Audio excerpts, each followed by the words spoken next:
Hello kids, आज पढ़ते हैं स्टोरी कबूतर का घोंसला।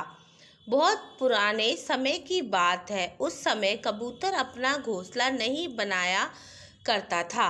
कबूतरी जमीन पर ही अंडे देती थी। एक दिन एक चालाक लोमड़ी आंख बचाकर सारे अंडे खा गई। कबूतर और कबूतरी का दिल टुक टुक हो गया। कबूतर सिसक सिसक कर कहता, 6 अंडे थे, अब एक भी नहीं बचा। लोमड़ी मेरे सब अंडों को चुरा कर ले गई। कई दिनों तक कबूतर इस घटना पर शोक मनाता रहा। अंत में उसने घोंसला बनाने का फैसला किया। उसने कुछ तिनके इकट्ठे किए। तिनके इकट्ठे करने पर उसे महसूस हुआ कि वह यह तो जानता ही नहीं कि घोंसला कैसे बनाया जाता है। आखिर उसने घोंसला बनाना सीखने के लिए जंगल के बहुत से पक्षियों को आमंत्रित किया। पक्षी इकट्ठा होकर उसे घोंसला बनाना सिखाने लगे, परंतु अभी पक्षियों ने कुछ तिनके ही जमाए थे कि कबूतर ने उनको रोक दिया। कहा, मुझे पता है कि घोंसला किस तरह बनाया जाता है। वह जोर से चिल्लाया, मैं अपने आप बना सकता हूँ।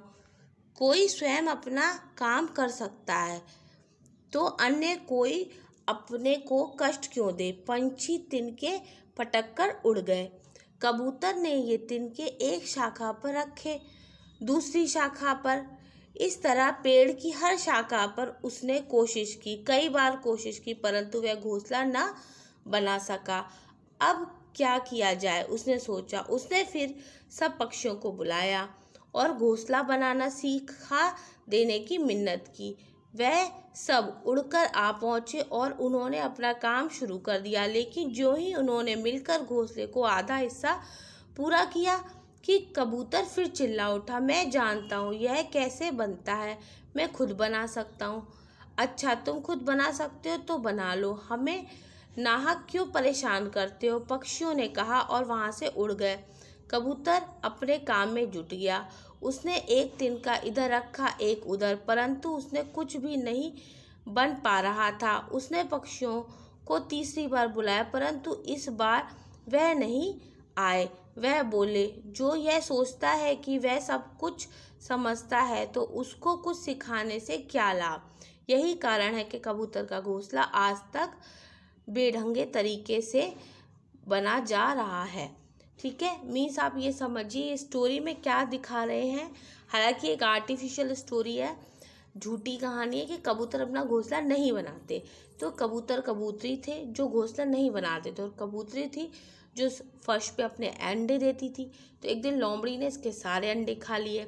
तो दोनों डिसाइड करते कि हम घोंसला बनाते हैं, लेकिन उन्हें घोंसला बनाना नहीं आता था। ठीक है, तो वो सारे पक्षियों को बुलाते कि हमें सिखाइए। जैसे ही पक्षी सिखाने लगते हैं, ये कबूतर चिल्लाता है, उन्हें भगा देता है।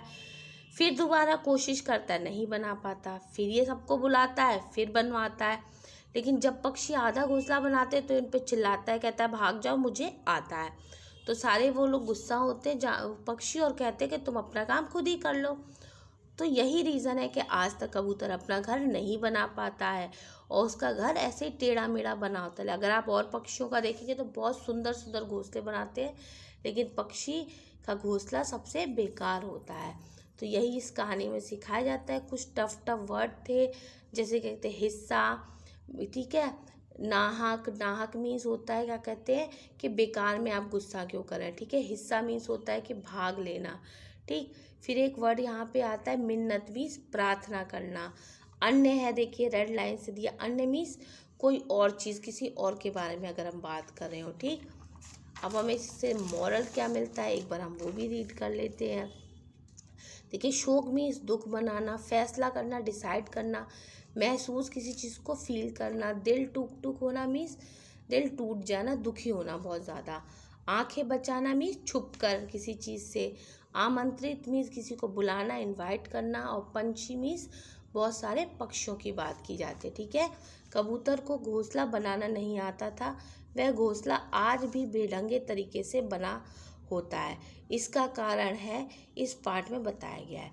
तो यही एक मतलब स्टोरी के थ्रू आपको बताया गया है कि जो ये क्या कहते हैं हमारा कबूतर होता है उसका घोंसला बहुत ही डिसऑर्डर मतलब इरेगुलर वे में बना होता है, कोई अच्छा पैटर्न नहीं होता। तो उसी चीज़ को इन्होंने इस स्टोरी से समझाया। होप सो आपको स्टोरी अच्छी लगी होगी। Bye bye, take care.